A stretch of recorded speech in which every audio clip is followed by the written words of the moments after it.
Welcome back. It's Sherilyn Eager and Ed Martin, and we are here with the Phyllis Schlafly Eagles Radio Live, and we're delighted to have with us in this segment one of our greatest friends, the greatest friend for life that you could ever have out there. She is the very passionate Janet Porter with faith2action.org.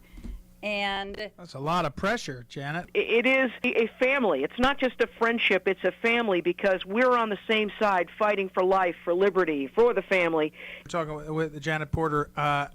One of her great initiatives right now is the Heartbeat Bill, which is passing in states across the country, hopefully more and more, but also in the federal U.S. Congress. I went out to Teton National Park in Yellowstone with my family, and along the road are a number of billboards that reference the heartbeat and the heartbeat bill. When there's a heartbeat, there's a baby. It's getting more attention in the general pro-life movement. So I've been tracking the heartbeat bill, and we're really excited about that. So people are starting to pay attention, and things are going really well. And tell us what the swamp is doing. What's Congress doing with things? Are they really going to keep moving? Well, I'll tell you, you know the motto, if a heartbeat is detected, the baby is protected. That's the bill, and it's the bill in Congress that has more co-sponsors than any other pro-life bill. What's exciting is the best news no one's ever heard about. And I'll tell you what's exciting is we have an opportunity to get another vote. One of the reps that we had lobbied so much his office was kind of mad at us. They were like, hey, leave us alone. We told you no. Jason Chaffetz is who I'm talking about. Wait, he said no? I didn't know that. He said no? He refused to sponsor it? He refused to sponsor the heartbeat bill. Wow. But I got to redeem Utah here. We do have a few that are, and we've got Rob Bishop, and we've got Mia Love in Utah that are both on board with it, Janet, so we're not a total loss out here. Well, I'll tell you what, I think you can be a total gain, because not only can we see Congressman Bishop Love and so many others, but we've got a special election coming up where we've got an opportunity to pick up a critical vote. As you know, Jason Chaffetz is leaving the House of Representatives. He is leaving an open seat that can be filled by someone who happens to support the heartbeat bill. Chris Herrod is his name. I understand his opponent does not support the heartbeat bill, but also supports the homosexual radical agenda. Look, this is an opportunity where we can come out. We can actually make a pro-life gain. And as you know, every vote is going to count. This one may be close. At least right now it is. You got to get the votes, show the leadership, you've got the votes you need, and then everybody's going to want to be on the side of babies with beating hearts. But right now, the most important thing we can do at this moment is to make sure Chris Herrod replaces Jason Chaffetz in the House in Utah to represent the good people of that state and to keep babies with beating hearts protected by law. Well, Janet, thank you for that. We are here today to learn more about, specifically, Janet, why is this bill so much better than any of the other bills that we've seen to date?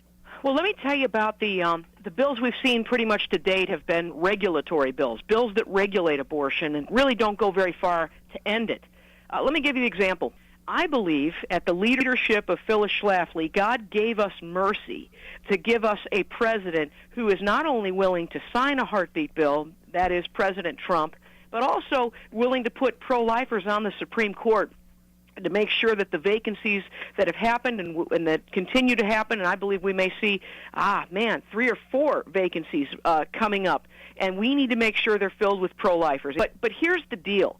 We now have a moment of mercy, a door of opportunity like we have not had, at least in the 40 years that I've been involved in the pro-life movement. Right now, we have a pro-life Republican House, Senate, and White House.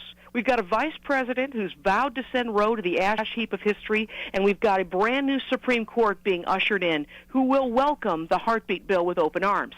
So what are the bills they're considering? Well, one is the pain-capable bill.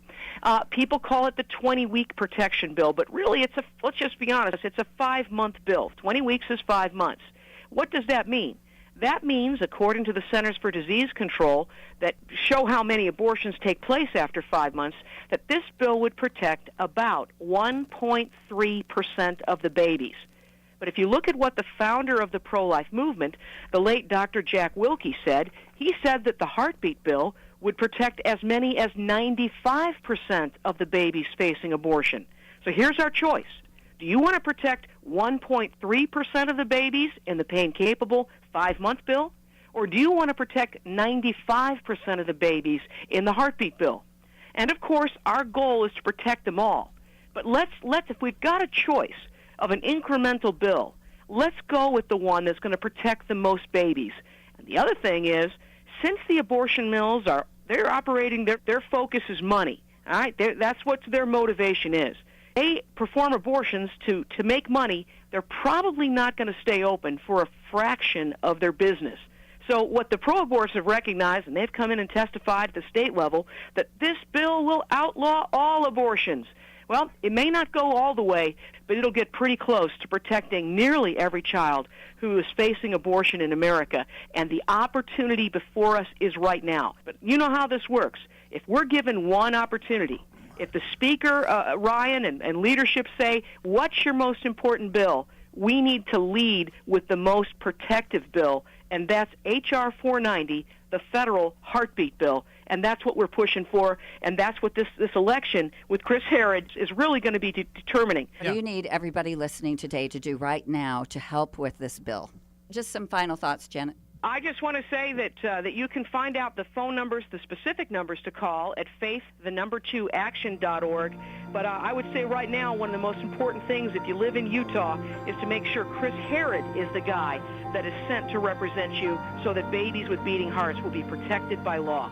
Chris Herrod, and to make those phone calls and, of course, to keep us in your prayers. Thanks so much, guys. Thank you, Janet. You have a wonderful day. God bless.